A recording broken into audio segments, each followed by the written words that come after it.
The digestive system has 6 main functions. We have ingestion, which is moving the food into the body. That happens in the oral cavity. Motility, which is moving substances through the digestive tract from one end to the other. Secretions is where we add enzymes and other materials to the mix that are needed for doing digestion. And digestion is the process of breaking polymers or large molecules into their building blocks or their monomers. The digested substances then need to be absorbed into the bloodstream.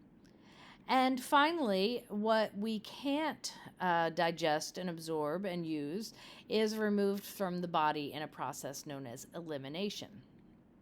So there's a whole lot that happens between ingestion and elimination.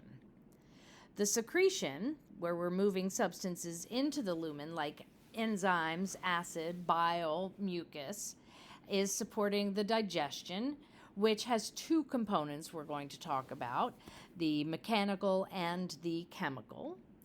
Absorption, which is where we transport things that have been digested from the lumen of the intestine to the extracellular fluid or the interstitial fluid. And motility, which is where we're moving things towards the anus. With the exception of when you throw up or vomit, then motility works in reverse to get whatever is bothering you out quickly and the other end. So let's take a closer look at secretion just so that we have an image to work by. Secretion is the process of moving substances into the lumen of the digestive tract or into the lumen of the accessory glands that are producing digestive substances. So the substances to be secreted are produced here, and they move from the inside of the cell into the lumen where they can interact with the substances that are being digested. It involves transport across what's called the apical membrane. The apical membrane is the one that is facing the external environment.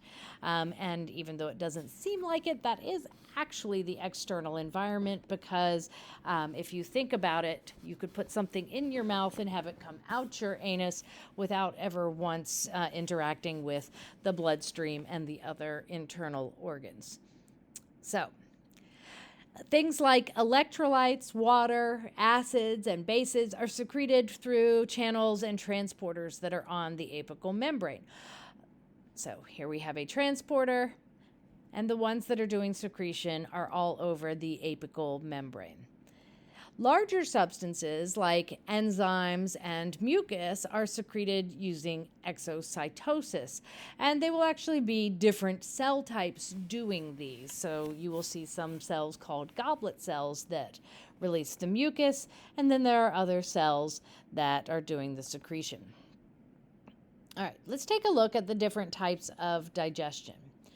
Mechanical digestion is when a substance is physically broken from large pieces into much smaller ones.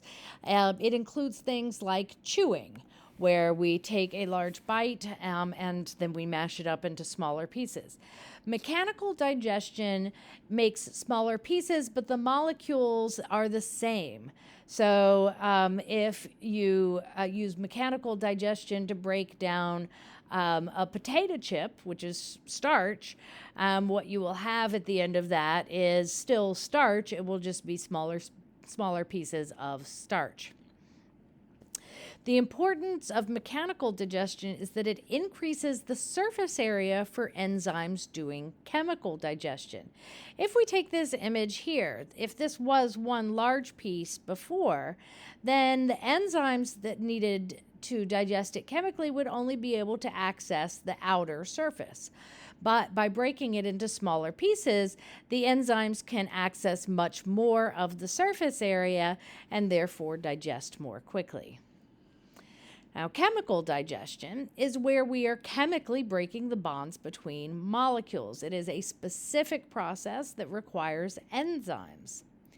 and the result is new molecules. So, in other words, sucrose becomes glucose and fructose, or the other way around, but you don't end up with the same molecules at the end that you had at the beginning. Now, once we've digested substances, the next process is absorption. And absorption is where we move substances from the lumen to the extracellular fluid or the interstitial fluid. So now we're moving the other direction. Now, absorption actually has two steps. The first step is where substances are transported across the apical membrane into the cells. Then they have to be transported out of the cell across what's called the basolateral membrane, baso for base and lateral for side. And those substances then move into the interstitial fluid. They diffuse across the fluid and into nearby capillaries, and then they're taken to the liver through the hepatic portal system. Well, except for lipids. Lipids make a detour through the lymphatic system before they make it into the blood and to the liver.